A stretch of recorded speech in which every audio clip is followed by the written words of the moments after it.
वक्रतुंड महाकार्य सूर्यकोटी समप्रभ निर्विघ्नं कुरु देव सर्व कार्येषु सर्वदा। आज गणेश चतुर्थी, प्रत्येकाच्या घराघरात 10 दिवस गणपती बाप्पा विराजमान होणार आहे।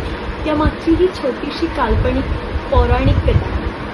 आजपासून महाभारताचं लिखाण महर्षी व्यास यांनी सुरू केलं होतं। त्यांनी डोळे बंद करून ते सांगितलं आणि गणपती बाप्पांनी ते लिखाण पूर्ण 10 दिवस केलं।